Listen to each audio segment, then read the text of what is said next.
Hello students, I am back with another video of class 10 for the biology, in which we will be covering the topic exchange of gases in the plants for the chapter life processes. Exchange of gases in the plants. Process of respiration requires exchange of gases like oxygen and carbon dioxide. All plants show the process of respiration. They do not bear distinct respiratory organs like the animals. This exchange of gases is required for physiological processes like photosynthesis and respiration. This exchange of gases takes place due to the phenomenon of diffusion.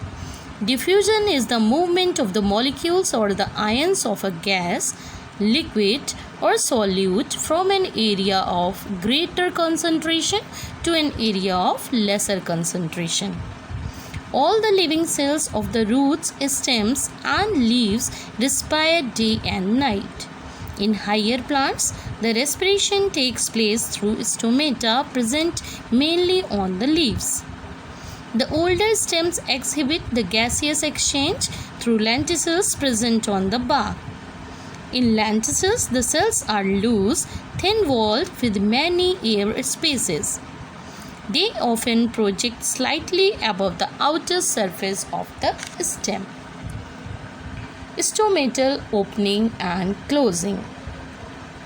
Stomata help in the gaseous exchange at a time of respiration and photosynthesis. They are minute pores found in the epidermis of the leaves, stems, etc. Stomatal transpiration that takes place through the stomata. What is transpiration process? That is the loss of water in the form of water vapor through the plant body. That is known as transpiration. There are two kidney-shaped guard cells which bound a minute elliptical pore in a stoma. The guard cells are modified epidermal cells. The wall of guard cells near the pore is thick. The outer wall is thin, elastic, and semi-permeable. In monocots, the guard cells are dumbbell-shaped in outline. The guard cells are filled with the chloroplast. Sometimes immediate cells surrounding the guard cells differ from the epidermal cells and are called subsidiary or accessory cells. Accessory cells. Mechanism of opening and closing of stomata. Opening and closing of stomata occurs due to turgor changes in the guard cells. Due to endoosmosis, an increase in the turgor of the guard cells takes place, which finally results in the stretching and bulging out of their outer thin walls. This results in the pulling apart of opposed inner thicker walls, creating an opening or pore in the guard cells of the stomata. When the turgor pressure of the guard cells decreases, inner walls sag, leading to closure of the space between them.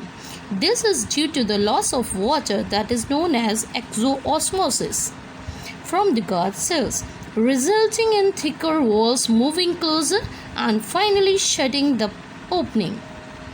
During day, starch of the guard cells is converted into the sugar. It increases the osmotic contents of the guard cells, which leads to the endoosmosis and finally opens the stomata.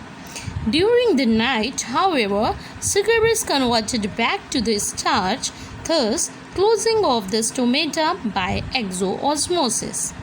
Gases get in and out of the plant